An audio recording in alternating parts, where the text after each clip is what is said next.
श्री स्वामी समर्थ सर्वांना तुमच्या सर्वांचं अगदी मनापासून खूप खूप स्वागत आहे आपल्या आणखी एका नवीन छोट्याशा व्हिडिओमध्ये। तर मैत्रिणींनो, आज आपण पाहणार आहोत पाटासमोरील तुम्हाला जी रांगोळीची बॉर्डर दिसत आहे ती बॉर्डर कशा पद्धतीने बनवायची आणि त्या बॉर्डरमध्ये तुम्हाला जी डिझाईन दिसत आहे ती डिझाईन एकसारखी येण्यासाठी कुठल्या ट्रिक्स अँड टिप्स वापरायच्या आणि ही रांगोळी बनवण्यासाठी कुठलं कुठलं साहित्य लागतं, ह्या सगळ्या गोष्टी डिटेल्समध्ये पुढे तुम्हाला व्हिडिओमध्ये बघायला मिळतील। तर बघा, सर्वात आधी आपण पाहूयात ही रांगोळी बनवण्यासाठी मेजरमेंट कसं घ्यायचं। तर बघा, 19 इंच लांबीचा आणि त्याच्यानंतर या ठिकाणी 8.5 इंच रुंदीचा रेक्झिन आपण या ठिकाणी घेतलेला आहे। तर बघा, रेक्झिनची बॅक साईड ब्लॅक आहे आणि फ्रंट साईड जी आहे ती अशा पद्धतीने आहे।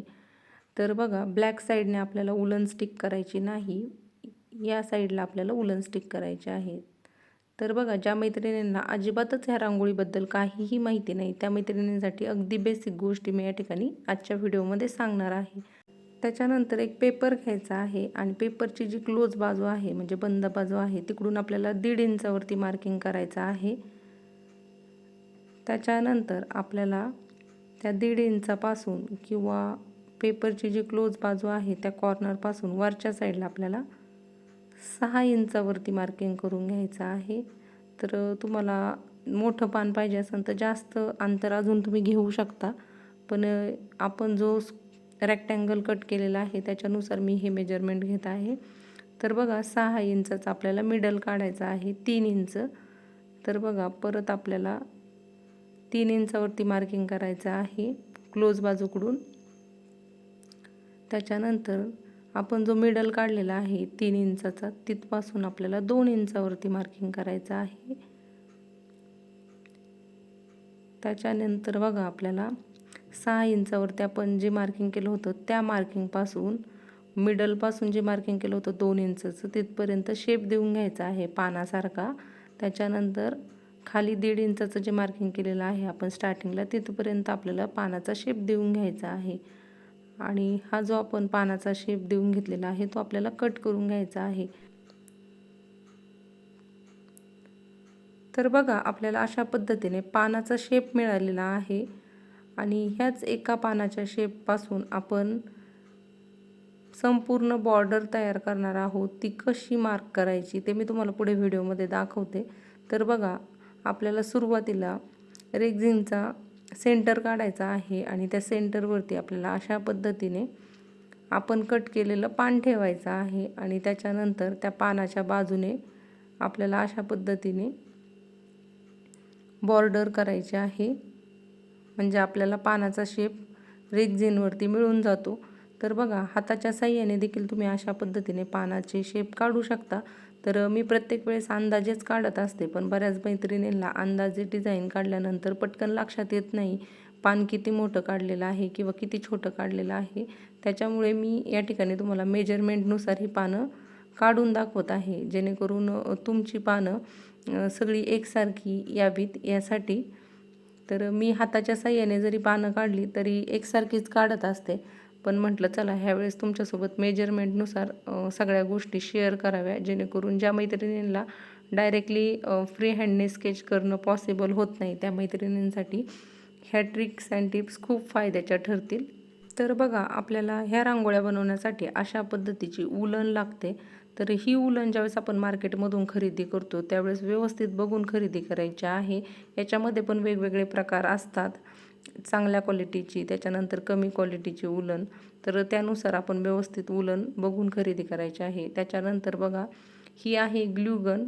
ग्लूगन बघा, मी ज्या पद्धतीने प्रेस करते अगदी त्या पद्धतीने प्रेस केल्यानंतर त्याच्यातून ग्लू बाहेर येतो। तर बघा, आपल्याला ती ग्लूगन एक लागते ह्या रांगोळ्या बनवण्यासाठी। त्याच्यानंतर आपल्याला ग्लू स्टिक लागतात, ज्या की मी आत्ता व्हिडिओमध्ये तुम्हाला दाखवल्या। तर बघा, आपल्याला सगळ्यात पहिल्यांदा काय करायचं आहे, ग्लूगनच्या साह्याने अशा पद्धतीने ग्लू जो आहे तो रेक्झिनवरती टाकून घ्यायचा आहे आणि ज्या पद्धतीने मी उलन स्टिक करत आहे, बोटांचा वापर बघू शकता मी कशा पद्धतीने करत आहे उलन स्टिक करायला, तशा पद्धतीनेच आपल्याला उलन स्टिक करून घ्यायचे आहे। आणि स्टिक करून झाल्यानंतर हाताच्या तळव्यांच्या साह्याने आपल्याला वरतून थोडंसं प्रेस करायचं आहे, जेणेकरून आपली उलन जी आहे ती व्यवस्थित स्टिक होते। वॉश केली तरी आपली उलन निघत नाही. तर बघू शकता, मी पुन्हा एकदा तुम्हाला दाखवते मी उलन कशा पद्धतीने स्टिक करत आहे. अंगठ्याच्या साहाय्याने आपल्याला उलन स्टिक करून घ्यायचे आहे, किंवा तुम्हाला ज्या बोटाच्या साहाय्याने इझी वाटेल त्या बोटाच्या साहाय्याने आपल्याला उलन अशा पद्धतीने स्टिक करून घ्यायचे आहे. तर बघा, अगदी छोट्या छोट्या गोष्टी सांगते, कारण ज्या मैत्रिणी पहिल्यांदाच अशा पद्धतीच्या उलन मॅटच्या रांगोळ्या बनवणार आहेत त्यांच्यासाठी ह्या सगळ्या छोट्या छोट्या गोष्टी आणि खूप छोट्या छोट्या टिप्स अँड ट्रिक्स खूप महत्त्वाच्या ठरतील. कारण सगळ्याच मैत्रिणींना सगळंच येतं असं नाही. बऱ्याच मैत्रिणींना बेसिक गोष्टी देखील माहीत नसतात आणि त्यांच्यासाठीच मी आपल्या व्हिडिओमध्ये प्रत्येक बेसिक गोष्टी अगदी बारकाव्यानिशी सांगत असते. बाकी ज्या मैत्रिणींना ह्या रांगोळ्या बनवता येतात किंवा अशा पद्धतीच्या रांगोळ्या ज्या मैत्रिणींनी यापूर्वी बनवलेल्या आहेत त्यांनी थोड्याशा ह्या गोष्टी इग्नोर करा. तर बघा, या ठिकाणी आपली जी पानं आहेत त्यांना मी आतल्या बाजूने पुन्हा एकदा सेम कलरची एक लाईन स्टिक करून घेत आहे. जे कोणी नवीन व्ह्यूअर्स आपला हा व्हिडिओ पहिल्यांदाच पाहत आहेत त्या मैत्रिणींसाठी सांगत आहे की बघा मैत्रिणींनो, अशा पद्धतीच्या भरपूर रांगोळ्यांचे व्हिडिओ, त्याच्यानंतर चौरंगासनचे वगैरे व्हिडिओ मी चॅनलवरती अपलोड केलेले आहेत. जर तुम्ही ते व्हिडिओ बघितले नसतील तर नक्की बघा, जेणेकरून तुम्हाला या मार्गशीर्ष गुरुवारसाठी किंवा येणाऱ्या सणांसाठी तशा पद्धतीच्या रांगोळ्या बनवता येतील. त्याच्यानंतर चौरंग आसन वगैरे देखील तुम्हाला बनवता येतील यासाठी. तर बघा, आता आपली बाहेरच्या साईडने 2 लेयर देऊन झालेल्या आहेत. त्याच्यानंतर बघा, आतल्या साईडने आपण अशा पद्धतीची शेड घेऊन परत 2 लेयर देऊन घेत आहोत. तर या ठिकाणी मी अशा पद्धतीचं कलर कॉम्बिनेशन वापरलेलं आहे. तुम्ही तुमच्या आवडीनुसार वेगळं कलर कॉम्बिनेशन देखील वापरू शकता. पण बघा, अशा पद्धतीचं कलर कॉम्बिनेशन दिसायला उठून दिसतं, युनिक दिसतं आणि ही जी बॉर्डर आपली बनवून तयार होईल त्यावेळेस सुंदर, आकर्षक आणि एकदम हटके बनवून तयार होणार आहे. कारण की आपण कलर कॉम्बिनेशन जे वापरलेलं आहे ते त्या पद्धतीचं वापरलेलं आहे. तर बघा, मी व्हिडिओमध्ये ज्या पद्धतीने उलन स्टिक करत आहे अगदी त्याच पद्धतीने आपल्याला उलन स्टिक करून घ्यायचे आहे. मी ज्या पद्धतीने कलर कॉम्बिनेशनचा वापर केलेला आहे अगदी त्याच पद्धतीने कलर कॉम्बिनेशनचा जर वापर तुम्ही देखील केला तर तुमच्या देखील रांगोळ्या अशा सुंदर ॲट्रॅक्टिव्ह बनवून तयार होतील. बाकी तुम्ही तुमच्या आवडीनुसार जसं आधी व्हिडिओमध्ये म्हटलं त्याप्रमाणे कलर कॉम्बिनेशन करू शकता. तर बघा, अशा पद्धतीने आपली दुसरी लेयर जी आहे ती पण देऊन झालेली आहे. म्हणजे आपण पहिल्यांदा जो कलर वापरला होता त्याच्या 2 लेयर दिलेल्या आहेत. त्याच्यानंतर दुसऱ्यांदा जो कलरची शेड वापरलेली आहे त्याच्या 2 लेयर दिलेल्या आहेत. त्याच्यानंतर बघा, त्या पानांच्या मध्ये जी गॅप होती ती गॅप अशा पद्धतीने व्हाईट कलरने किंवा क्रीम कलरने तुम्ही फिल करू शकता. या ठिकाणी क्रीम कलरची उलन माझी संपलेली होती त्याच्यामुळे मी व्हाईट कलरचा वापर केलेला आहे. पण जर तुम्ही क्रीम कलरचा वापर केला तरी देखील याच्यापेक्षाही सुंदर दिसणार आहे.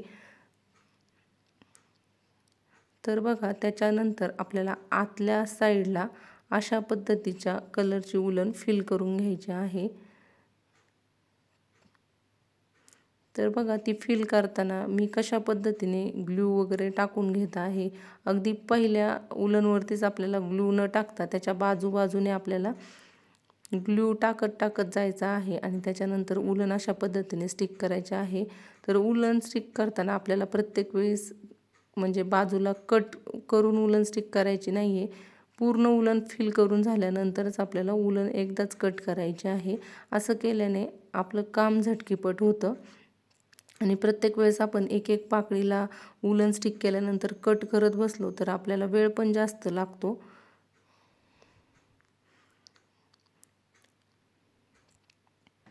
तर बघा, एक एक पाकळी कंप्लीट करण्यापेक्षा ॲट अ टाईम आपल्याला सगळ्या पाकळ्यांवरती काम करायचं आहे. म्हणजे इकडच्या पाकळीला आपण जर एक कलर फिल केला तर तोच कलर आपल्याला ॲट अ टाईम सगळ्या पाकळ्यांना फिल करून घ्यायचा आहे, म्हणजे स्टिक करून घ्यायचा आहे.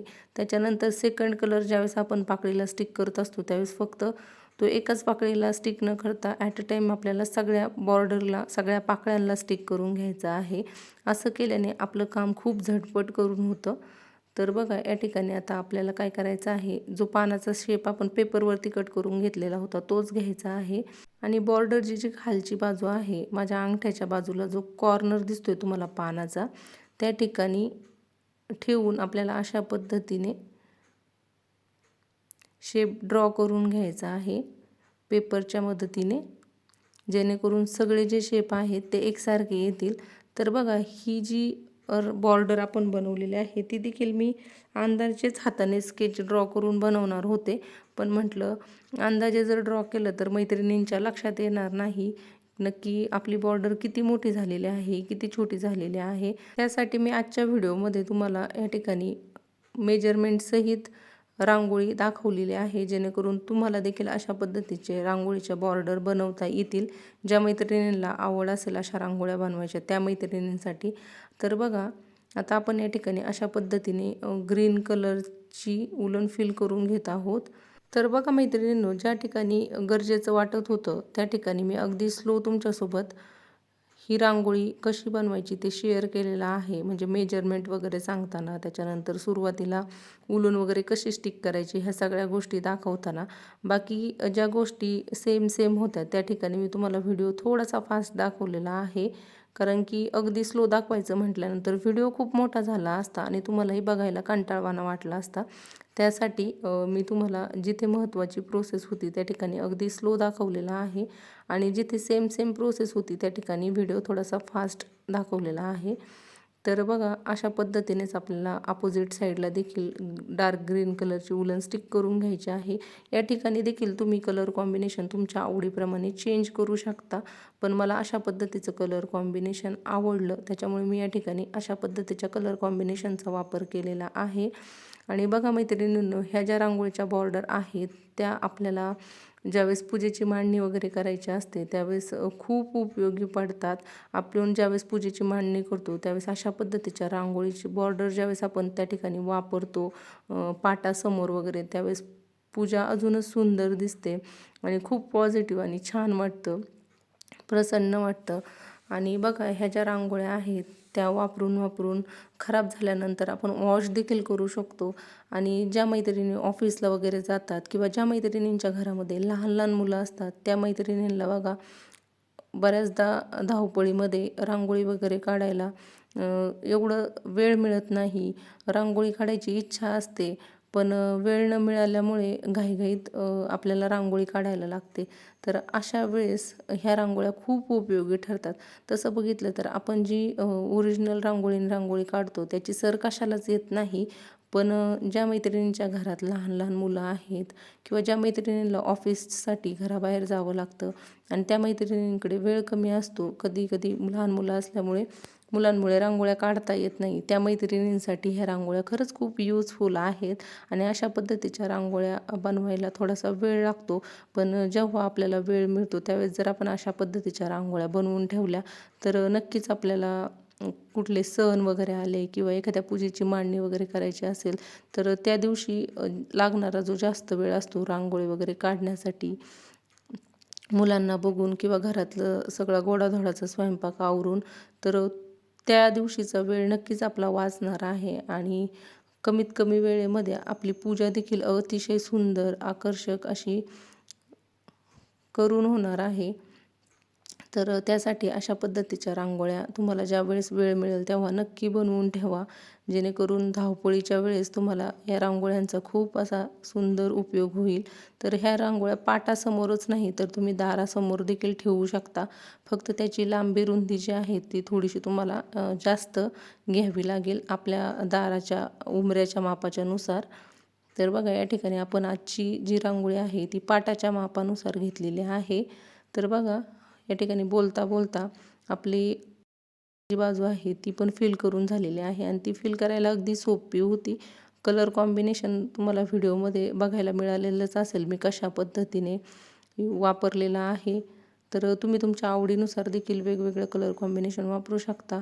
तर बघा या ठिकाणी आपली रांगोळी ज्यावेळेस तयार करून होते त्याच्यानंतर एक्स्ट्राचा जो रेक्झिन राहिलेला असतो तो मी जसं व्हिडिओमध्ये दाखवला त्या पद्धतीने आपल्याला कट करून घ्यायचा आहे कात्रीच्या साह्याने किंवा कटरच्या साह्याने. आणि ज्यावेळेस तुम्ही ह्या रांगोळ्या बनवाल त्यावेळेस खाली प्लायचा वापर करा किंवा एखाद्या जाड पुष्ट्याचा वगैरे वापर करा, जेणेकरून खालचा जो सरफेस आहे किंवा खालचा जो टेबल वगैरे आहे तो खराब होणार नाही किंवा कटरने त्याला डाग वगैरे पडणार नाहीत.